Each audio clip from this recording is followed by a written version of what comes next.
So today let's do a meditation, and then maybe we'll get into a little bit of movement just for the hips and pelvis to support the meditation so that we can go back in after.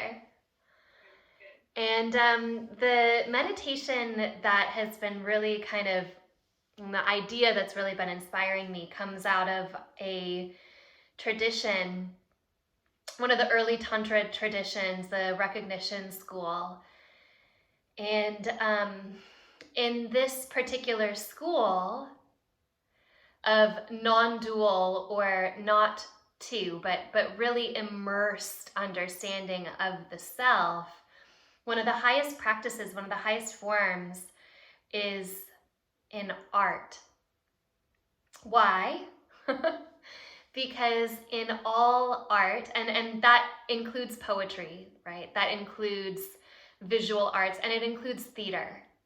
So in all art, there is a enjoyment, and there's a touch to the enjoyment. There's the word, this word of the fullness. There's a kind of a stroking quality to it, so we get to kind of touch into that which we enjoy. And through that enjoyment, we cultivate repose. And that's the word, that's the translation, repose. So close your eyes, and we're just gonna walk through this idea in a few different layers, but really all related to the same idea.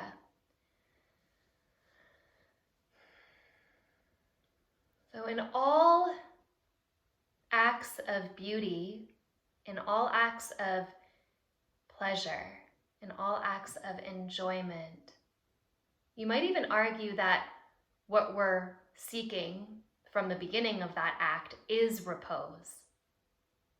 You're having a really satisfying meal, really enjoyable meal. What you're looking for is that moment of repose, or in intimacy, what you're really kind of going for there is that repose.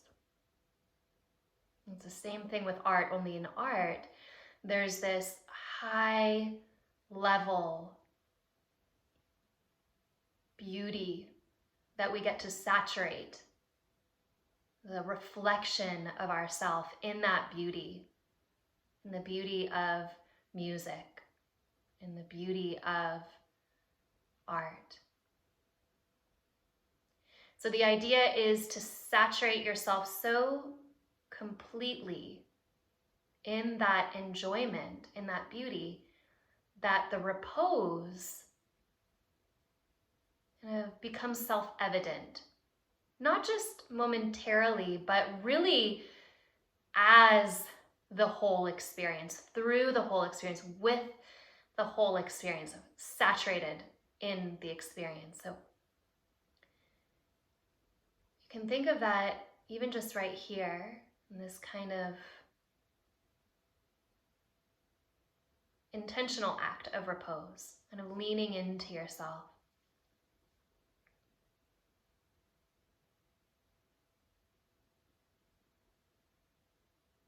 Repose or rest in yourself. And that means that you're not really going outward from yourself to try to touch that thing.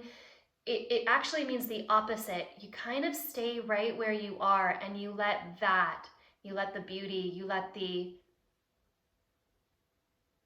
pleasure come to you. You let repose come to you. You let consciousness come to you.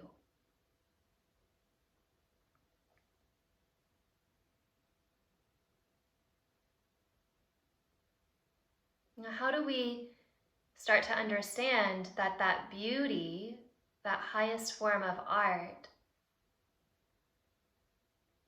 is simultaneously what we are? So in the same tradition, these teachers, Utpaladeva and Abhinavagupta, and later on Kshamaraja, but really Utpaladeva, it talks about the sense of I, and In Sanskrit, some of us are sometimes familiar with the idea of the ego. It's called Ahamkara, the eye maker. It literally means the eye maker, the one that makes the self. But that comes from this word aham, which means I. In this tradition, this word aham is extremely important because this is so beautiful. I'm not a scholar, but I do love poetry. So it's so beautiful because ah is the first letter in the Sanskrit alphabet, and hum is the last letter. In other words, if this were translated into English, that I word would be something like A to Z. And this indicates that I am all of that. I am the alphabet. I am the poetry. I am the poetry of myself. I am my own art.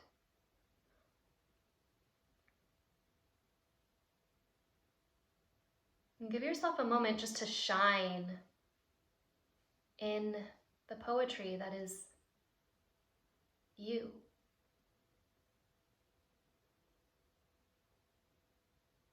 And allow that quality of your inner poetry, that beauty of your unique expression in all the ways that you express. And some of the ways that we express we like, and some of the ways we don't like. Kind of tuck parts of ourselves into our little secret pockets, but that's part of the poem. So the A to Z of you, all of you, simultaneously the poem, the expression of you, and that leaning into repose.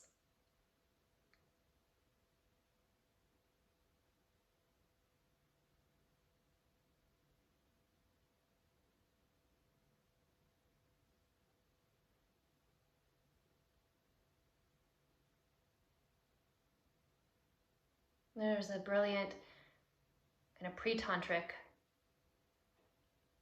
scholar. He's actually maybe the first Sanskrit poet, prolific and beautiful, and his name was Kalidasa, probably around the 4th century, and he has this description of closeness. And closeness, the way a word and its definition are close. Or two separate things, but they're the same. The word and its definition.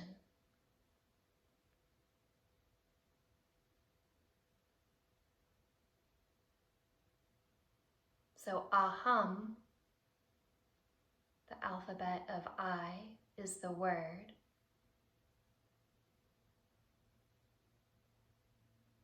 And the definition is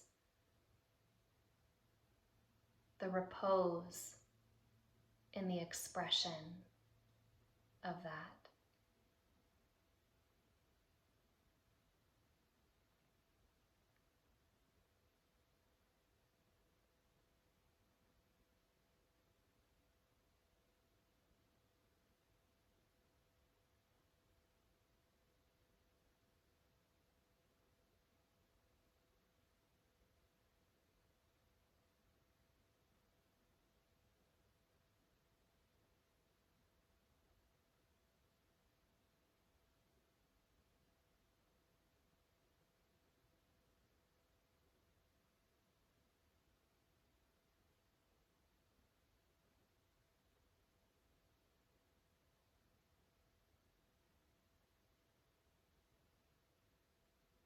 In this understanding, we are free to notice what we notice. Notice what you notice. Not because you're reaching out toward that noticing. You're letting it come to you.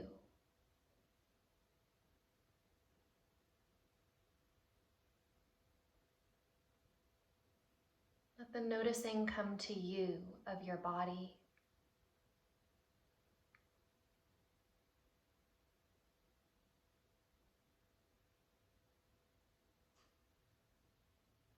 The many layers of your poetry mind, and mind meaning your thoughts, your emotions, your intuition, your heart.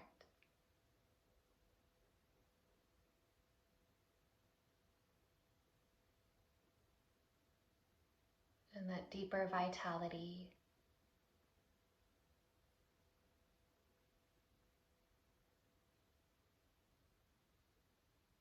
that sustains all of that.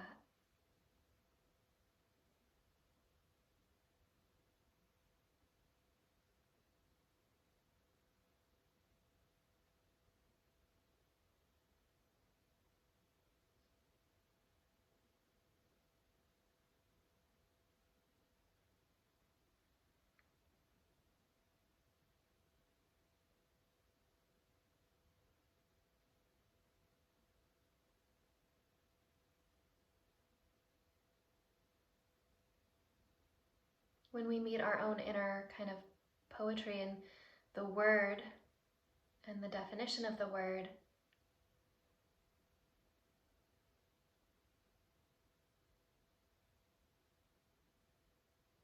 we are going beyond the idea that we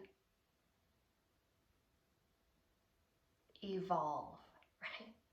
There's this idea that somehow we have to evolve. Again, the teaching is the opposite. We're not in a process of evolution, we're in a process of involution. Not evolving, but involving. You get really involved with what you notice. Get involved with your senses, with the body, with that which is higher than the body, the senses, with that which is higher than the senses, the mind. With that which is higher than the mind, we get involved. And that's our intelligence. And that which is higher than our intelligence, which you could call that which shines, the heart, or our inner grace, or life.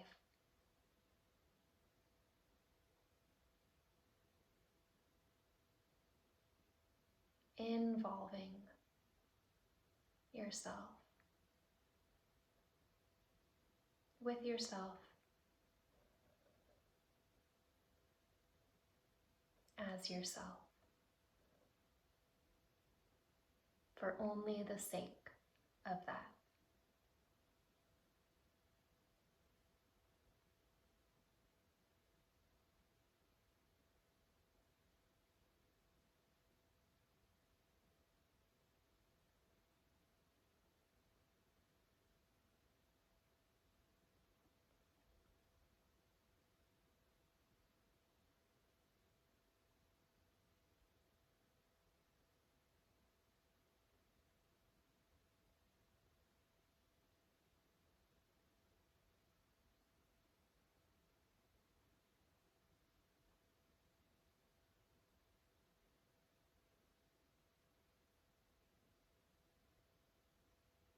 Can you stay present to your quality of repose and deepen your breath?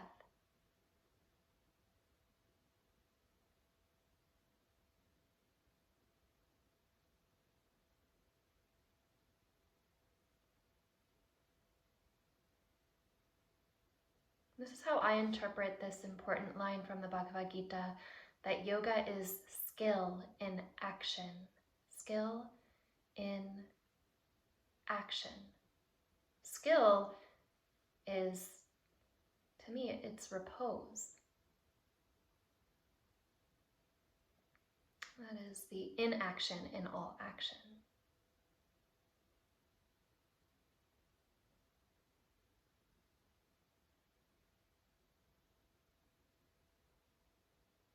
And find the skill in action as you kind of move your body a little bit. Maybe drop your chin toward your chest and press your shoulder heads lightly back. And if your legs are crossed, you can change the cross of your legs the opposite way.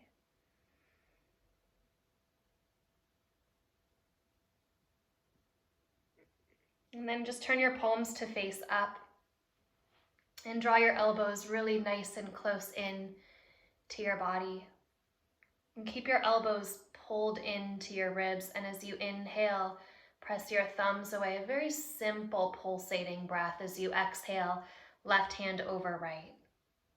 And as you inhale, open your arms.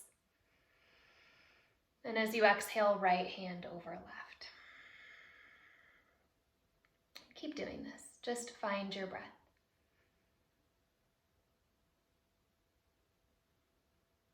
You don't need to follow a rule in your breathing.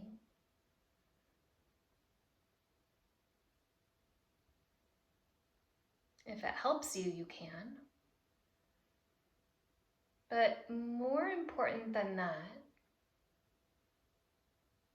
feel the expression, that kind of innate involving of yourself with your movement.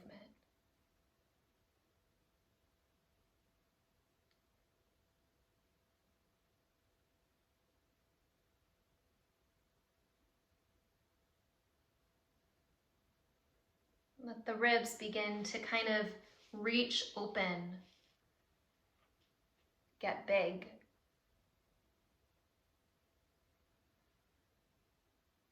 What happens when you really squeeze your elbows in? Does your spine kind of want to move? Or does your spine want to stay still? Does your head want to ripple on your spine? Or does it want to stay still? Just do this a couple more times.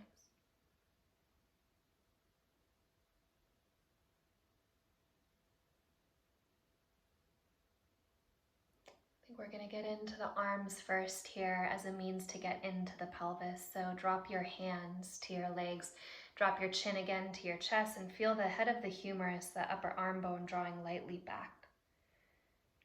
Pick up your back ribs to meet that action. Take a big breath in. And keep your ribs as big as you can as you exhale. And kind of take pressure out of your pelvis there. And tipping your gaze forward, take your time. Bring yourself onto your hands and knees. And have your hands under your shoulders. If you need to pad your knees, you can. We're just going to do a little bit of movement. So spread your fingers wide and just pause.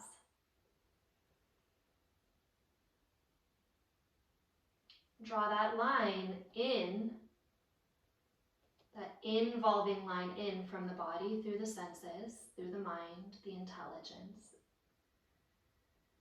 and that which notices.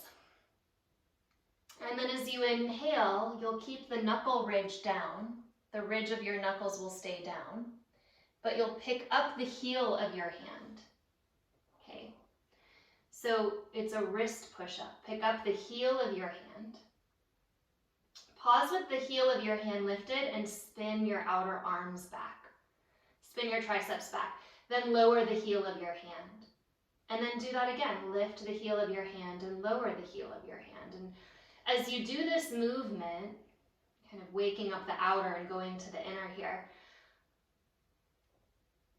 try to minimize this kind of bumping of the shoulders. So the shoulders don't need to bounce at all. Just a lifting and a lowering of the palm of the hand. Just a lifting and a lowering at the heel of the hand. The whole time, feel your triceps spinning back. And feel how the belly helps to support this movement. Lower the heel of your hand and pause, so you don't have to be so weight-bearing on the left hand. It's there, it's buoyant. You're going to bring your right forearm underneath you. Almost like if you've ever done a thread the needle, but we're not going to go all the way into the thread the needle. You're just kind of bringing your right elbow more or less under your left shoulder. If that makes your left hand want to move, move your left hand. And then it's almost like you're trying to pull, really actively pull your right forearm rightward. Okay, you could even do this on a block, where you're kind of pulling the forearm to the right. You're engaging the back of the arm. And then we're just going to kind of tip toward the right and spiral and tip up. And maybe, just maybe, you tip back and forward. The whole time you're finding something kind of curious in your movement. And the whole time you're resisting, you're squeezing. It's almost like you're holding kind of something heavy in your right hand, like a heavy something. And you're just trying to pull it across your mat rightward. Hey, does your chest want to turn down? Does your chest want to turn up? There's an intuitive quality here. I'm exploring the thread of the tissues, and just do this a couple more times.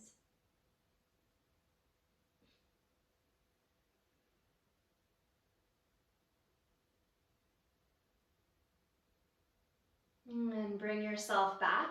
Replace your right hand and do the other side. Take your left forearm underneath your right forearm and get your left elbow down. I like my left elbow almost underneath my right shoulder, so really under there. And then it's that pulling, that gliding action left toward the left, really sweeping that forearm back. And keep that as you floss all these lines behind the chest, behind the shoulder, behind the arm, really all the way into the heart. So there is a leaning back, a leaning forward. There's a general exploration here that you come into. In other words, you get involved. You get curious.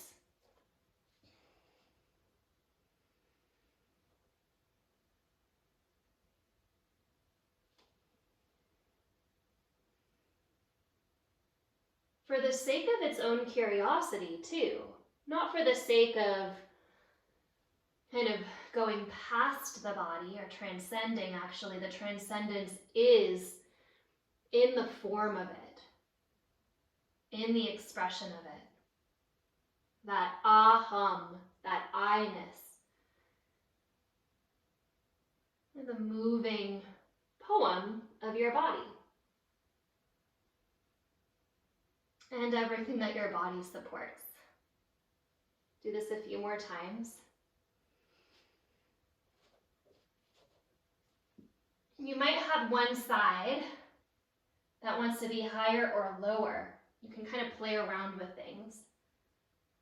It's really just that sweeping of the forearm that you're going for. And then slowly bring yourself back. Whew! Sit back for a moment. It's harder than it looks. It's harder than it looks. We do want to counter it with the front of the chest a little bit. So there's a couple of ways to do that. You can bring yourself either up to a wall, into a goalpost shape, and then press into that corner of the wall. So up into a wall. And it's that push into the wall, and you can tip in and tip out. So this is one way to do it. You can find yourself at the edge of a door and squeeze in and out. The other way to do this is to separate your hands wider. If your knees can take it, we can try this on the knees.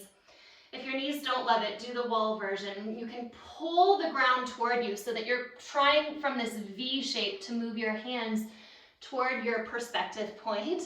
And as you do that, there's a dip and a lift. The hips stay high. A dip and a lift, yes. And you can turn your head to the left and to the right, kind of swooping the gaze toward one wrist. Slightly different movements, but they're both resisting inward and then moving upon that resistance. So let's say your door jamb is here and you're in your goalpost shape. The resistance is the pressing inward, and then you turn toward. And if you are doing that one, change sides. Okay. Great. Then a few more like this.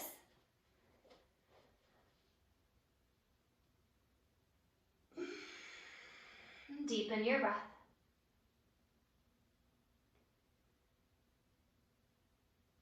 Sit back.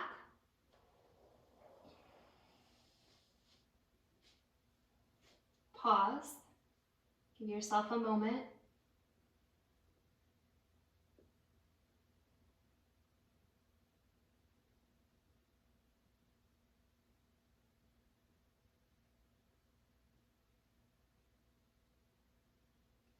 And then from that opening around the whole chest space, using your prop, you'll step your right foot forward.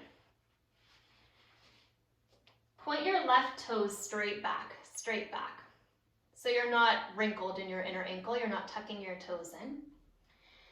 And start with the little scissor squeeze of your leg bones toward each other.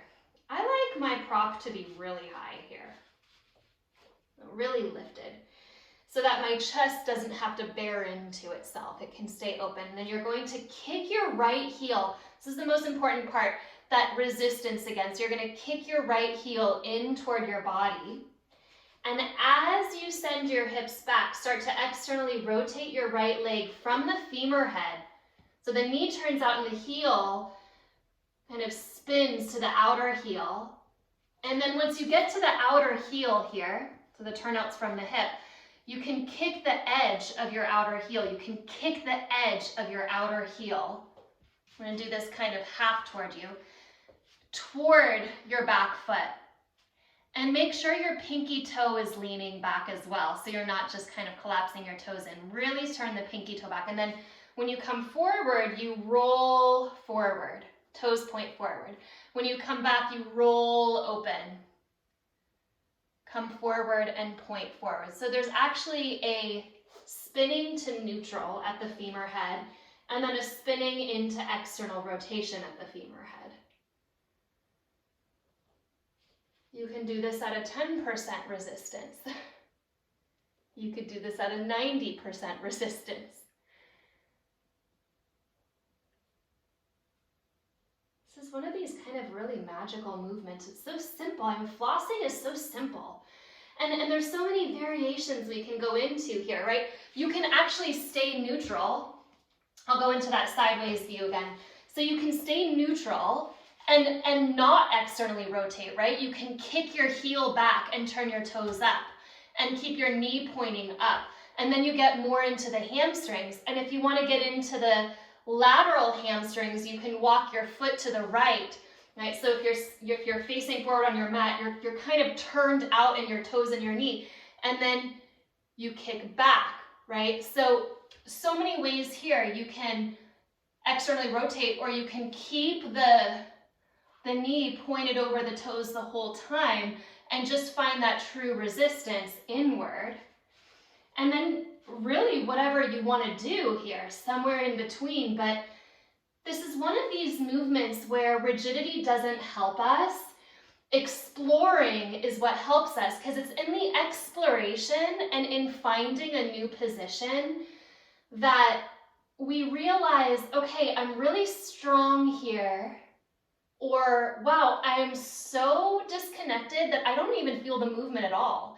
And so this is actually one of these movements that gets harder over time, not easier over time, because in the beginning, you might not even have the kind of proprioceptive awareness in the fascia or in the muscle. So you're building that, and then it gets hard. Okay, now it's hard. So one more time. This is the last one. It also gives you a break, right? You get to go to different lines, and then take your right leg back.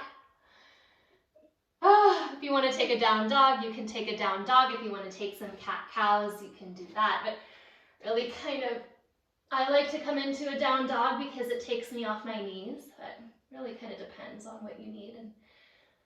And then we'll go into the other side. Okay, so left foot will be forward. Really does matter what you do with your back foot. The front foot is, we'll call this our freedom in the front. We'll call this our anchor in the back, yeah? So, like the word in its definition. So, find the freedom in the definition and find the anchor in the back. So, press down into the back foot, and then let's start with the external rotation. So, turn open at the femur head, turn open at the knee and the toes. Make sure the pinky toe is bright, and then come forward. This has to do with the chest, especially when we talk about this band of connective tissue or fascia.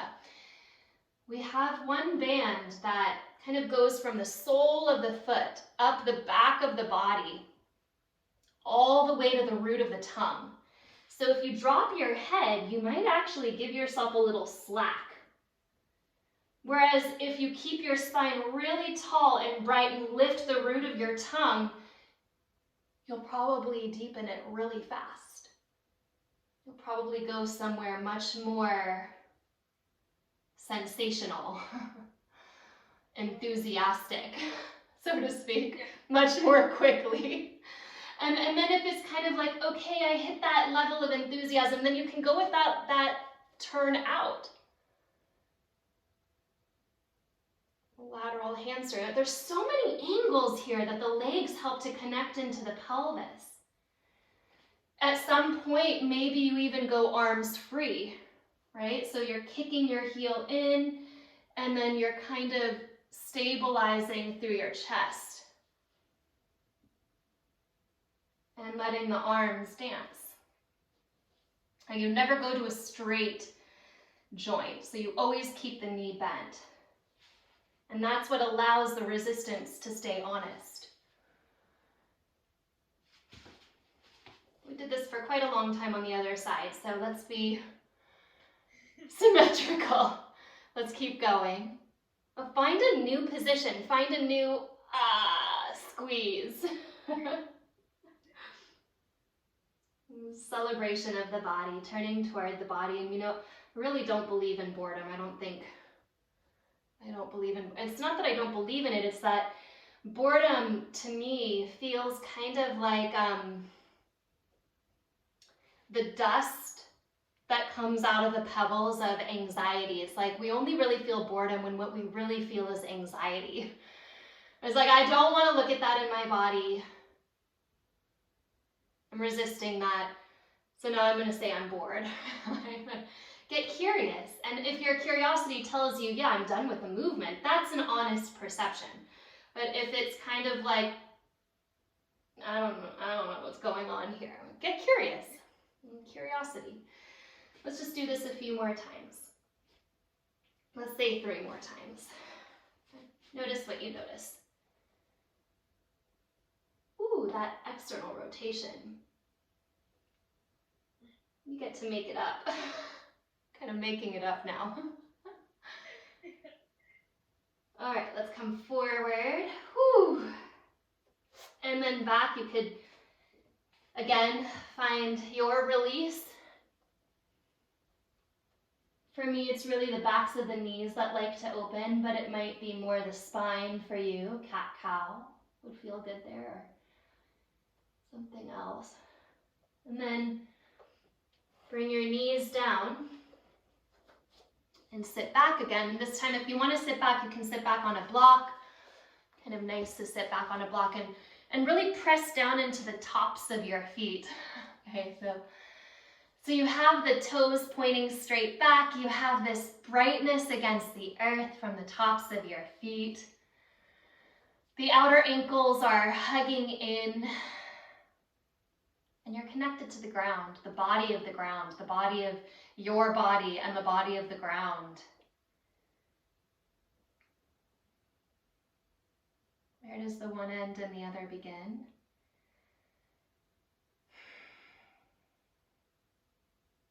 If it feels okay on your knees, and really don't do this if it doesn't feel good on your knees, but this is another kind of, let's see if we can get into the pelvic floor just a little bit, but you can push down into your shins and rise.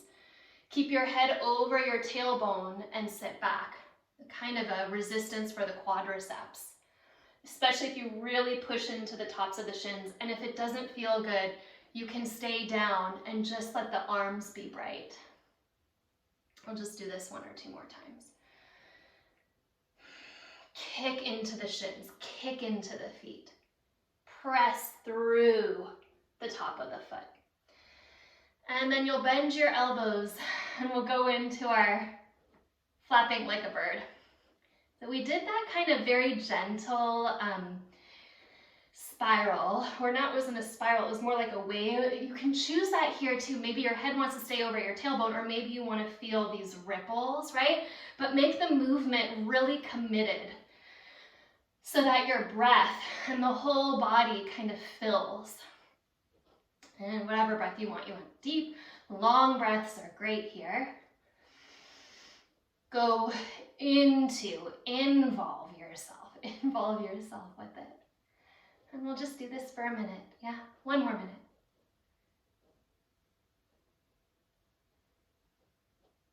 Commit to that. With curiosity, there's a quality of repose. If there's a hardening and you can't get to repose, then stop the movement. If you can stay in the repose, go deeper into it.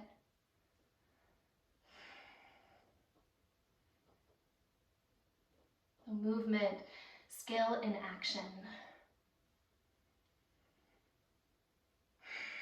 About 10 more.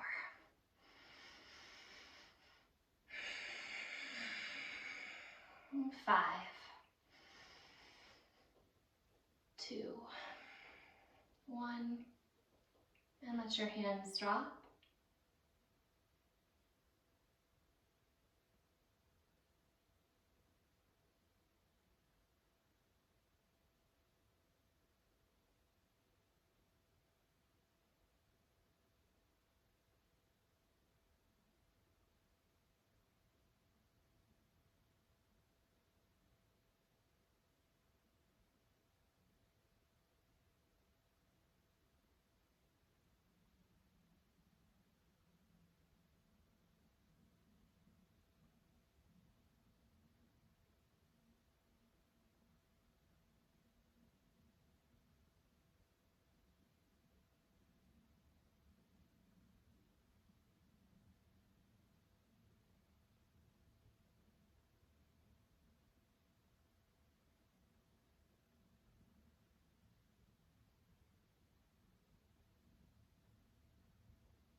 You get to feel the aham, this I.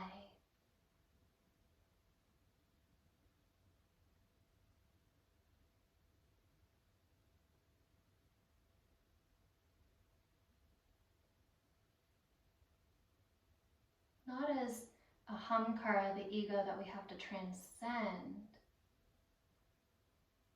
but as the I, which includes the ego, that we get really involved with. Not because we identify with it, but because there it is, it's part of the poetry.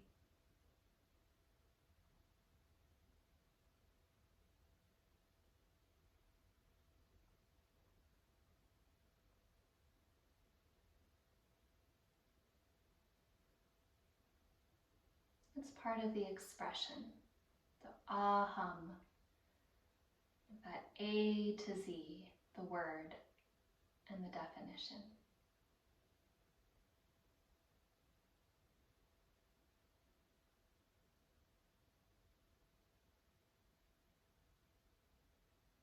You can put your hand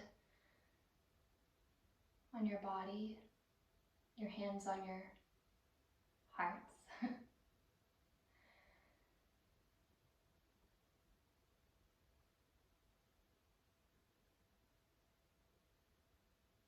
your bellies, your legs, and your many arms, your many active arms.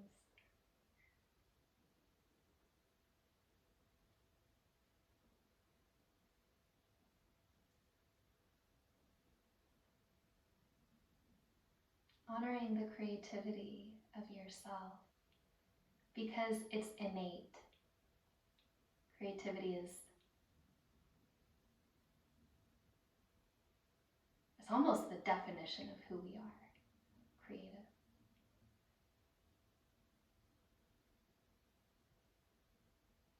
And that's something to celebrate. And sometimes it's hard. Creativity can be very destructive and violent, but it is innately creative. It's also infused with beingness.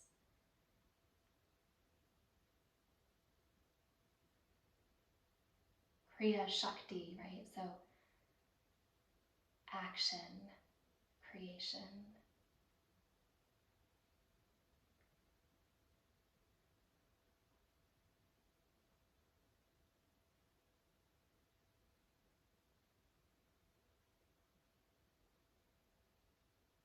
Let your breath meet that.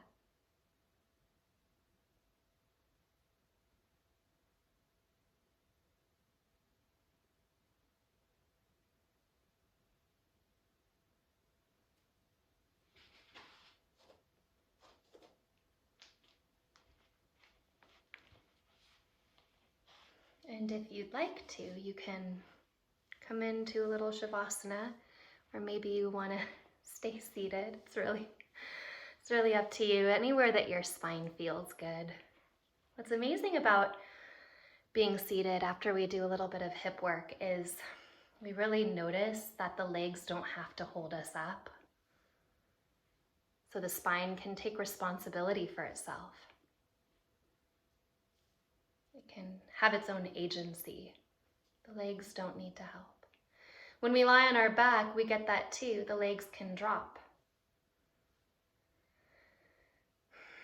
When we lie on our side, when we lie down, when we rest, the legs.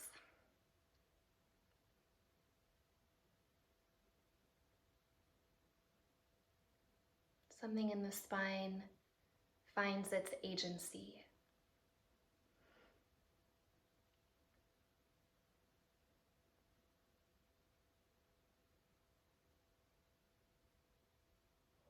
I'm going to let you enjoy that agency for as long as you want.